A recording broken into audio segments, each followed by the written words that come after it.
My name is Teddy and I'm at Mudfest!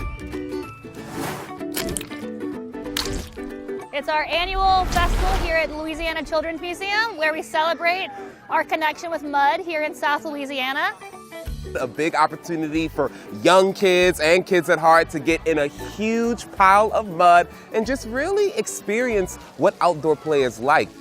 Kids that play in nature when they're children end up being people who care about the environment as adults. We want kids to be stewards of nature. Kids need to be outside as much as possible, exploring with elements of nature. Mud is a big part of that. So we're here celebrating mud and trying to get people in touch with the natural landscape and the mud that we depend on here in South Louisiana.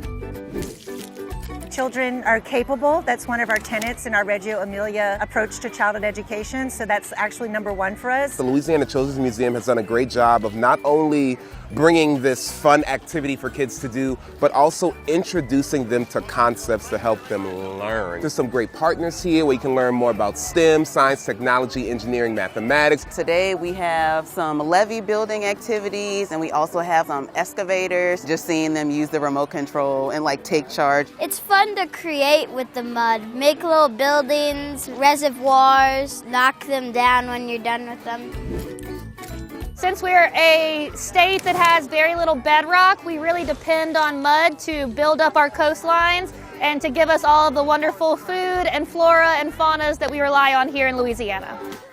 If you get into some of these muducation stations that we have here, we really are teaching kids about erosion, wetlands. The more mud we have, the less floods we have. Our children might come up with something today that's going to save our city tomorrow, that's going to save our wetlands tomorrow. And it's just so important for them to learn about Louisiana, in different ways.